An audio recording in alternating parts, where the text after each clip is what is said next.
नमस्कार दोस्तों। आज आपके लिए हम पाकिस्तानी मीडिया से एक और वीडियो लेकर आए हैं, जिसमें पाकिस्तान के पैनलिस्ट ये बात कर रहे हैं कि भारत का जो डिफेंस बजट है, वो पाकिस्तान के कुल बजट के मुकाबले है और भारत का मुकाबला कैसे करेंगे पाकिस्तान। तो आइए बिना टाइम ज़ाया किए वीडियो की तरफ चलते हैं। जय हिंद। इस पर बात करेंगे, लेकिन सबसे पहले जो बड़ी स्टोरी है, जो इंडिया से आ रही है स्टोरी, इंडिया के डिफेंस बजट के हवाले से, और एक सिर्फ दो फिगर दूंगा फिर, क्योंकि major general retired Ejaz Awan sahab हमारे साथ हैं, उनसे इस पर बात करेंगे।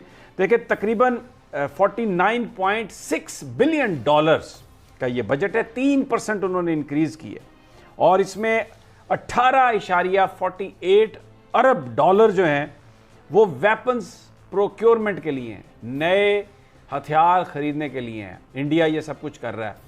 और आपको ये याद होगा कि जब पिछला बजट हमारा था तो जनरल कमर जावेद बाजवा और पाकिस्तान की फ़ौज ने अपने इस बजट को सीज कर दिया था पाकिस्तान के हालात को देखते हुए, और ये कहा था कि कोई बात नहीं, अगर हमारे पास वसाइल नहीं भी हैं तो भी ये फ़ौज उन जवानों पर मुश्तमिल है, इसमें वो बच्चे हैं हमारे जो अपनी जानों का नजराना दे के इस मुल्क की हिफाजत करेंगे।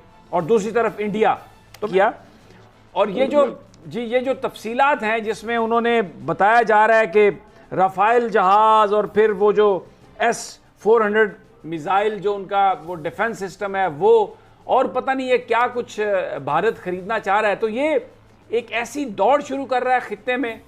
हम तो अपना बजट इजाफा नहीं कर रहे हैं, हमारी फ़ौज तो बिल्कुल जो भी उसका बजट है, जैसे भी उसके हालात हैं, पाकिस्तान की हिफाजत करने के लिए तैयार है। और दूसरी तरफ हम ये देख रहे हैं तो इसको कहीं ना कहीं तो मैच करना पड़ेगा, वसाइल तो देने पड़ेंगे हमें अपनी फ़ौज को।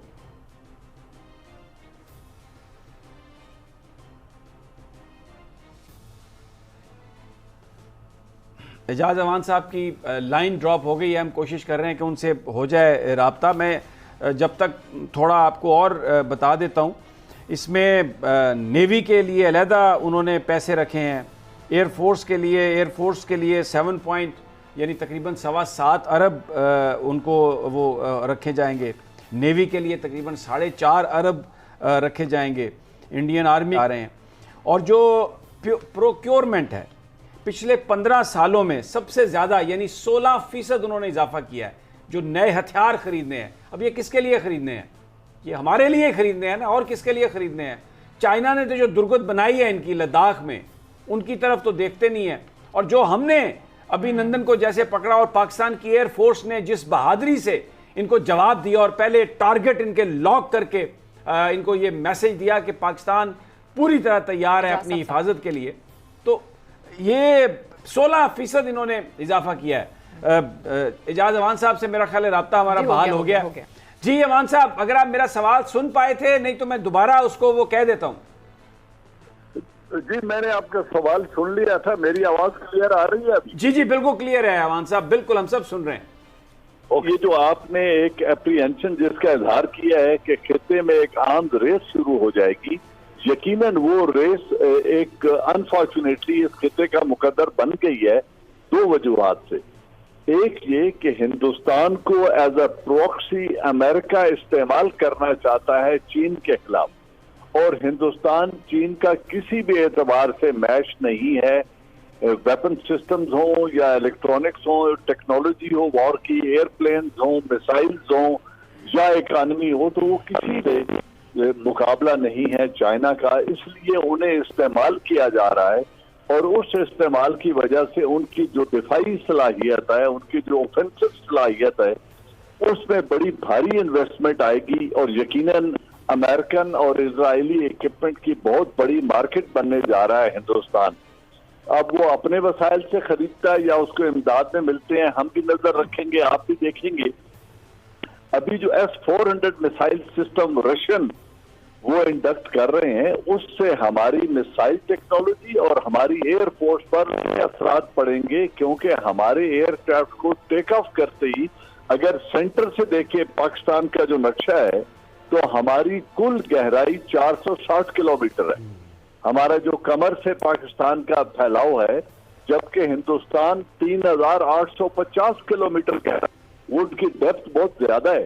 तो उनके जो मिसाइल सिस्टम वो अभी खरीद रहे हैं, इनके जो 4 लेयर्ड रेडार सिस्टम है, जो लोएस्ट जिसे आप मैप ऑफ द अर्थ कहें, वहां से लेकर हाई ऑल्टीट्यूड तक जो उनकी सलाहियत बढ़ गई है, इससे हमारे मिसाइल्स के लिए और एयरफोर्स के लिए बड़े सीरियस चैलेंजेस आने वाले हैं।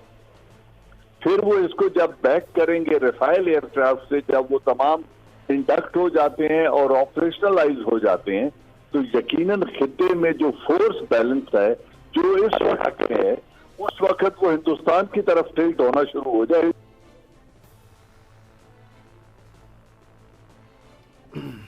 मुझे लगता है कि कॉल फिर एजाज अवान साहब की ड्रॉप हुई है। बड़ी वो इम्पोर्टेंट बात कर रहे हैं कि जिस तरीके से भारत अपने डिफेंस बजट में इजाफा कर रहा है, नए नए हथियार ख़रीद रहा है, जो राफेल प्लेन्स की बात हो रही है, जो उनके S-400 रशियन जो मिज़ाइल सिस्टम है उसकी जो बात हो रही है, उसकी वजह से जब वो सब चीज़ें इंडक्ट हो जाएंगी तो फिर अगर पाकिस्तान ने इस फील्ड में हमने कोई नई इन्वेस्टमेंट नहीं की, और अगर हमें भी मुकाबले में जिस तरह कहा जा रहा है कि चाइना के जो J-20 स्टेल्थ प्लेन्स हैं उनको हम हासिल करने की कोशिश कर रहे हैं, अगर वो हमें नहीं मिलेंगे तो फिर एक प्रॉब्लम हो जाएगी। मुझे लगता है एजाज अवान साहब हमारे साथ हैं। जी अवान साहब, आप अपनी बात को कंटिन्यू करें। माफी चाहता हूँ, कॉल ड्रॉप हो गई थी।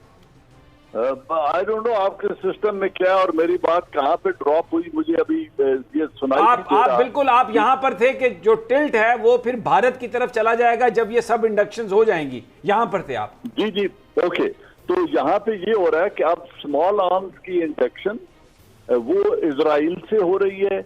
मिसाइल सिस्टम उन्होंने जो एंटी मिसाइल सिस्टम और खरीदा है वो रशिया का है, और अब वो एयरक्राफ्ट खरीदने जा रहे हैं वो फ्रेंच हैं। इसी तरह अमेरिका F-35 की बात उनसे कर रहा है, वो अगर डील थ्रू हो जाती है तो यकीनन हिंदुस्तान के दिफाई निजाम मिसाइल्स का और एयरफोर्स हमारे लिए एक बहुत बड़ा चैलेंज बन जाएगा। अगर से F-16 हमारे पास हैं और JF-17 ब्लॉक टेक्नोलॉजी के हिसाब से हम मॉडर्न तरीन एयरक्राफ्ट JF-17 बना रहे हैं, लेकिन यकीनन उस वक्त हमारे चैलेंजेस बहुत बढ़ चुके होंगे।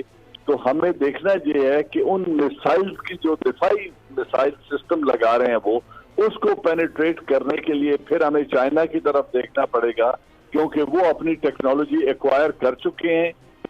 उनके जो हाइपरसोनिक मिसाइल्स हैं उनको ये S-400 इंटरसेप्ट नहीं कर सकता। वो जो 4 से 5 गुना स्पीड से वो फ्लाई कर सकते हैं, जो कि बहुत ही फास्ट है। तो लेकिन उन टेक्नोलॉजीज को एक्वायर करने की कीमत तो हमें अदा करनी पड़ेगी। तो एक जो असलहे की रेस है, जो आर्म्स रेस है, वो इस खित्ते का अनफॉर्चुनेटली मुकद्दर बन चुकी है। आने वाले दिनों में उसमें जूं इजाफा होगा।